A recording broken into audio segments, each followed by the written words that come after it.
Hello everyone, I'm glad you're here. I'm Emma McAdam, I'm a licensed marriage and family therapist, and I make mental health education videos. Now, sometimes I get asked, do you cry in session? Do you cry with clients? And my answer is yes. Of course I do. I am one of those people where there's like this direct, hardwired connection from my emotions to my tear ducts. I think I'm a highly sensitive person, and I cry easily. I remember one time when I was in elementary school, we watched a movie about a girl and her horse, and she loved the horse.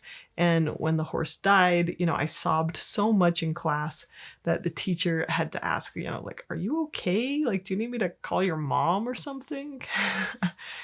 And then I can think of another time, that scene in World War Z when the dog dies, and, I ugly cried like snot, like in the theater, right? Like I've just got to say, I pretty much hate books and movies with animals because they always die, and that makes me sob. Like whose idea is it to make kids read, Where the Red Fern Grows and Old Yeller and all the other books where the dog dies? Like, this is not okay. Okay, so back to me crying. I am so good at crying that I even got an award for it at work once. We were having this special naming ceremony. My boss honored me with the name Weeping Heart Seeker, which kind of has a double meaning, like I'm seeking out people with weeping hearts, but absolutely referred to the fact that I weep with them. Now, I had good parents. My dad told me that I had a tender heart, and it sounds like praise coming from him instead of shame. But crying in public is kind of embarrassing. In common culture, it's seen as a weakness, and it makes people uncomfortable. You hear people referring to themselves like if they cry, it means they broke down. Or if people cry in public, they always apologize. And so I taught myself not to cry in front of people. And as a child, you can learn to force yourself not to cry, out of shame. It's not cool to cry at school. It's not cool to cry in front of friends. So as a kid, I taught myself to hold it in. But forcing yourself not to cry comes at a cost. Like, you have to do something to suppress that emotion, to stifle that feeling.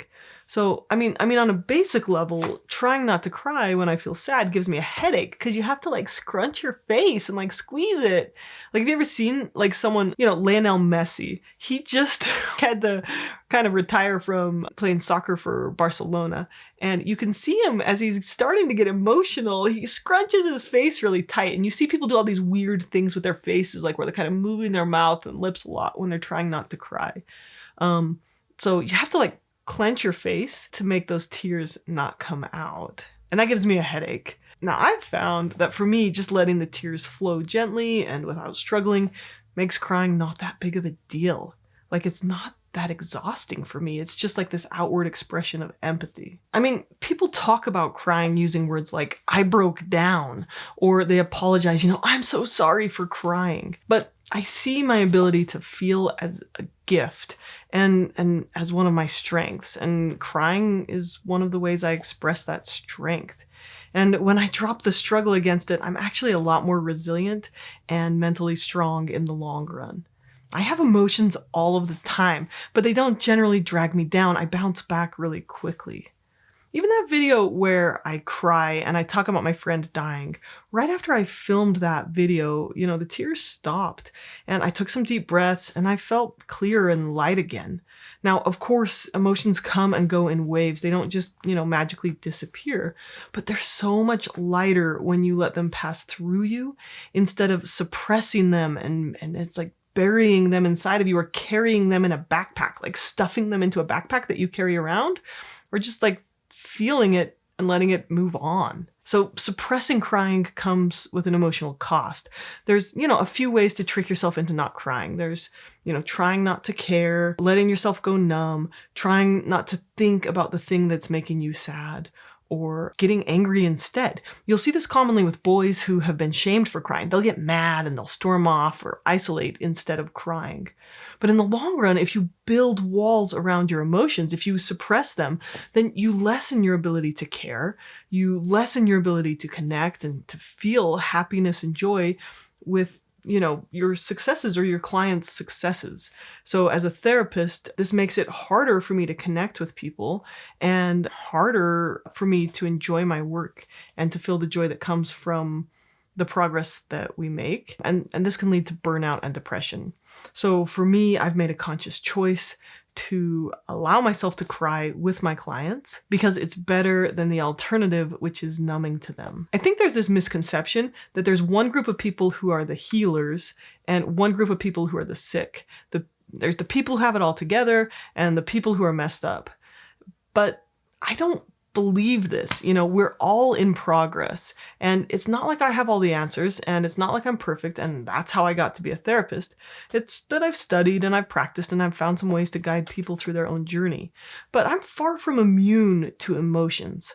So I think it would be really hypocritical of me to tell my clients, it's okay to cry, it's okay to feel, if I didn't allow myself the same privilege. So in some ways, I hope that I can create, a space where it's really okay to be vulnerable and emotional in order to healthily process emotions. So yes, I allow myself to cry in session with my clients because it's authentic, because it's a sign of strength and not weakness, and also because I personally believe that uncomfortable emotions aren't bad, that they all serve a function. Now, in other videos, I've talked a bunch about the sympathetic and the parasympathetic states of the nervous system. And sympathetic means a couple of things. It's a word for the activated state of the nervous system, the fight, flight, freeze response, but it's also a word for connection, for sympathy. So if I yawn, some of you out there are going to yawn in response. And that's because we're wired to mirror each other. Ever since we were babies, we were wired to mirror each other's emotions. And this is a huge source of connection. Tears are an outward sign of inner pain. Why do we need an outward sign? Why does sadness make our tear ducts open? It's so that we can communicate and connect and support each other. So if my client is telling me about his wife divorcing him, or the loss of their child, or the pain of depression, sometimes I cry with them. And in a way, because we're mirroring each other's nervous system and we're mirroring each other's emotional response, I can help create a state or an environment where I can help them regulate their nervous system as well by me having a regulated nervous system. I'm not going to go into a lot of detail in this video on that. When I do cry with them, I do wonder if it sometimes freaks them out a little bit.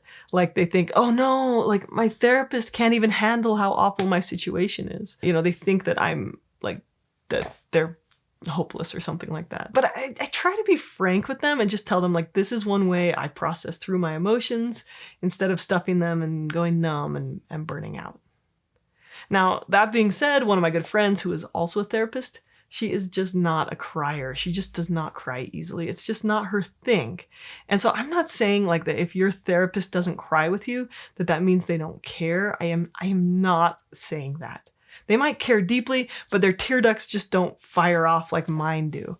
So, to each their own. Everyone processes emotions in their own way. So there you go. Do I cry in session with my clients? Yes, I do. What do you think about crying? Does it help you? Do you let yourself cry? Would you like it or not if your therapist cried with you? Tell me all about it in the comments. Also, I wanted to let you know that I've recently worked with an amazing therapist, Amy Harmon, to create a course on body image. How to heal your relationship with your body and stop abusing yourself and stop comparing yourself to others and really come into a sense of confidence and compassion for yourself. So if you struggle with body image, I've linked to the course in the description. So thank you for watching and take care.